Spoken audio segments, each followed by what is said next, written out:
વિકાસનો અમારે કોઈ વિરોધ નથી, પણ આદિવાસીઓના ભોગે વિકાસની તમે વાત કરો છો એને હમણાં અમે સંમત નથી।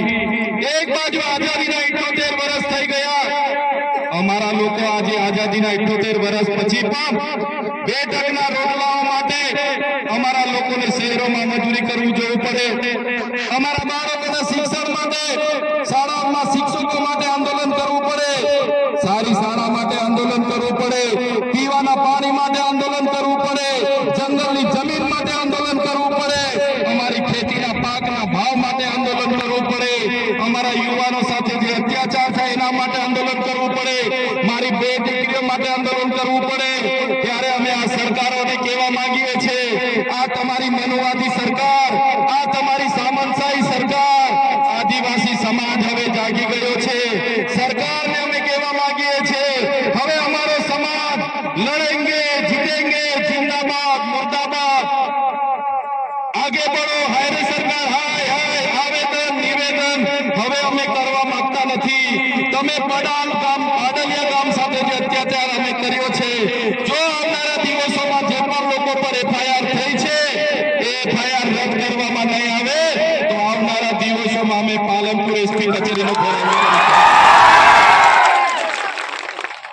અમારા લોકો પર જ કેમ એફઆઈઆર થઈ?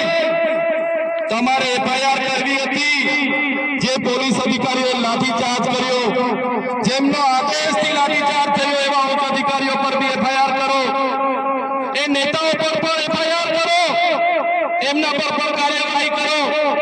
ભાજપના વન મંત્રી હમણાં જ નવા વનના મંત્રી બન્યા છે, એણે હોસ્પિટલમાં પોલીસ અધિકારીઓને બધા સાથે મુલાકાતો લીધી, એમણે એવું સ્ટેટમેન્ટ આપ્યું કે જે પણ લોકોએ જંગલી લોકો અમારા પોલીસ કર્મીઓ પર હુમલો કર્યો છે એમને છોડવામાં નહીં આવે।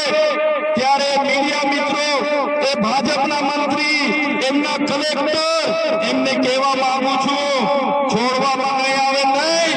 આ આદિવાસી સમાજ છે, અમારા એકતા લોકોને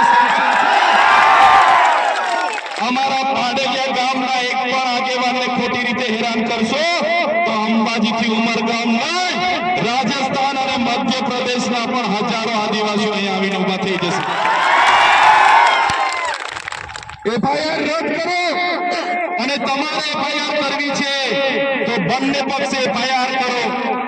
તમારા પોલીસ અધિકારીઓ, વન અધિકારીઓ પર બી એફઆઈઆર હોવી જોઈએ, અને નાના અધિકારીઓ પર નહીં, કોન્સ્ટેબલ, બીટગાર્ડ પર નહીં, પીએસઆઈ, ફોરેસ્ટર પર નહીં, એમના ડીસીએફ પર એફઆઈઆર કરો, એમના એસપી પર એફઆઈઆર કરો, એમના ડીવાયએસપી પર એફઆઈઆર કરો, કેમ કે એમના આદેશથી અહીંયા હિંસા થયેલી છે।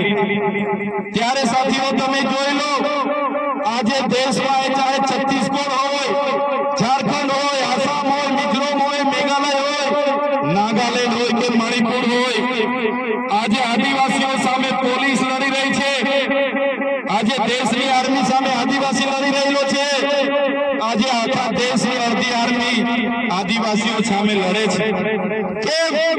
કેમ કે આદિવાસી આજે પોતાની મૂળ જમીન બચાવવાના પ્રયાસો કરે છે, અને આ ભાજપની સરકાર એમના કેટલાક ઉદ્યોગપતિઓને આ જમીનો આપવા માટે, એમના નામે આ જમીનો કરવા માટે આદિવાસીઓની જળ જંગલ જમીન છીનવી રહી છે। સંવિધાનના જે પ્રાવધાન છે, અનુસૂચિના પ્રાવધાન છે, એનું ઉલ્લંઘન કરીને સત્તાનો દુરુપયોગ કરીને આપણને રંજાડવામાં આવે છે। ત્યારે મારા ભાઈઓ, મારા વડીલો, મારી બહેનો, મારી માતાઓ, આજે તમારા પર અત્યાચાર થયા છે। ગઈકાલે કેવડિયાવાળા પર અત્યાચારો થયા હતા, દાહોદવાળા પર અત્યાચારો થાય છે, બોરોવાળા પર અત્યાચાર થાય છે, બેડાપાવડી ગામવાળા પર અત્યાચાર થયા હતા, જોશીનાવાળા પર અત્યાચાર થયા હતા, ખેડબ્રહ્માવાળા પર અત્યાચાર થાય છે। ત્યારે મિત્રો મેં તમને કહેવા માંગુ છું, ક્યાં સુધી આપણે બેઠીશું? ત્યારે જે દિવસે આપણા અહીંના પાડલિયા ગામના લોકોને આ લોકો જો હેરાન કરશે તો એ દિવસે આપણે ગાંધીનગર તરફ પણ રસ્તો પકડવો પડશે। અને સરકારને પણ કહેવા માંગુ છું, આ આદિવાસી સમાજ ઘોડો છે, શાંતિપ્રિય છે, શિસ્તમાં માનનારો છે, અમને છંછેડશો નહીં।